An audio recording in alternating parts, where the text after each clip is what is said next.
11h30, Anne Romanoff, ça fait du bien sur Europe 1. Il y a un mois, des chefs d'État du monde entier se tenaient devant la tombe du soldat inconnu, main dans la main, sur l'Arc de Triomphe pour célébrer la paix. Samedi, l'Arc de Triomphe a été tagué, des voitures incendiées, des commerces vandalisés, une grille des jardins du Tuileries arrachée. Samedi, à Paris, si j'ai bien compris, il y avait des gilets jaunes pacifistes qui ont manifesté leur colère sans rien casser, ce qu'on appelle les jaunes poussins. Il y avait les gilets jaunes modérés qui condamnent ceux qui ont cassé, ce qu'on appelle les jaunes pastels. Il y a le gilet jaune qui se met à casser parce qu'il est exalté par la situation, les jaunes moutarde. Il y a les casseurs qui se font passer pour des gilets jaunes pour le plaisir de casser, les jaunes bananes. Il y a le Parisien curieux qui est sorti pour voir ce qui se passe. Il y a le Parisien furieux qui attend que ça se tasse. Et il y a les touristes qui se cassent. Il y en a qui ont dit que c'était pas facile de différencier un gilet jaune d'un casseur. Enfin, moi, je dis qu'un mec en gilet jaune, avec un casque sur la tête, un foulard sur le visage et un masque, n'envisage pas a priori de manifester pacifiquement.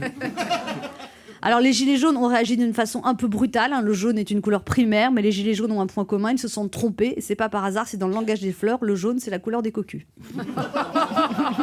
Dans les beaux quartiers, les habitants ont été choqués. Ah mais c'est sympa ces gilets jaunes, Macron, démission. Ça lui apprendra à avoir éliminé injustement Fillon. Mais merde, mais qu'est-ce qu'il faut avenue Paul Doumer, Pierre-Édouard, viens voir. Ils ont cassé le pare-brise de la Bentley. Ah, salaud de pauvre. Dans les beaux quartiers, les commerçants vandalisés sont découragés. Bah d'accord, ils sont en colère, mais enfin pourquoi qu'ils ont cassé ma vitrine, moi j'y suis pour rien. Faut que je remplisse les papiers des assurances, que je trouve un vitrier, ils cassent en 30 secondes, mais nous ça nous met des heures et des heures à tout remettre en état sans compter le manque à gagner. Les gilets jaunes demandent une augmentation de leur pouvoir d'achat, mais quand tu touches 600 ou 700 euros par mois, est-ce qu'on appelle encore ça le pouvoir d'achat ou le pouvoir de vivre ? En même temps, saccager un monument entretenu par nos impôts pour se plaindre de l'augmentation des impôts, c'est comme s'inoculer la grippe pour prouver qu'il fait froid.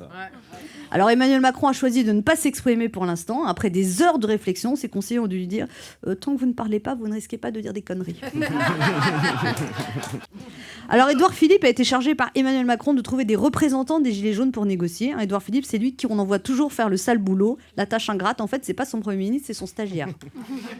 Puis c'est compliqué de trouver des Gilets jaunes pour discuter, parce qu'il y a les Gilets jaunes qui ne veulent pas aller discuter avec Édouard Philippe parce qu'ils pensent que ça ne sert à rien. Il y a le Gilet jaune qui veut bien aller discuter, mais dont les autres disent qu'il ne représente pas les Gilets jaunes. Il y a le gilet jaune qui veut bien parler à la télé mais qui veut pas aller discuter. Il y a le gilet jaune qui veut discuter seulement s'il est filmé. Et il y a le gilet jaune qui veut bien discuter avec le Premier ministre seulement s'il n'est pas filmé. Et il y a le gilet jaune qui est juste en panne sur la nationale, qui se fait interviewer par BFM TV pendant qu'il change Charon. Il y a Emmanuel Macron que beaucoup ne peuvent plus voir en peinture. Entre Emmanuel Macron qui ne veut rien entendre et les gilets jaunes qui ne veulent pas lui parler, faut pas s'étonner qu'on parle de dialogue de sourds. Sur le terrain, on a donc des gilets jaunes déterminés, des forces de l'ordre crevées, des commerçants désolés, des hommes politiques largués et des casseurs jamais fatigués. Ce week-end, on a fait un tag devant la tombe du soldat inconnu, mais la véritable inconnue désormais, c'est comment tout ça va finir. Anne Romanoff sur Europe 1.